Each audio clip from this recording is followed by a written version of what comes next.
Xalq artisti Aygün Kazımova hər il olduğu kimi bu ildə məzuniyyət gecələrinin ən çox dəvət alan ulduzlarından olub.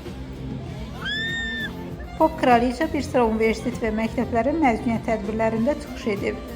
Müğənni tələbələr tərəfindən böyük sevgi və coşqu ilə qarşılanıb. Gecələrdən rəngarəng görüntülər sosial şəbəkələrdə geniş maraqla qarşılanıb. Ölkənin əsas ulduzu məzunlarla birlikdə yadda qalan anlar yaşayıb və tədbirlərə xüsusi ab-hava qatıb. Balan bugün məzun günüdür. Təbrik edirəm səni, like'lər.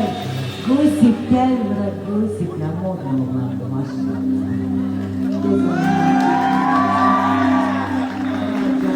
Təbrik edirəm. Ay Allah, elə gözəl, elə bir özəl günü.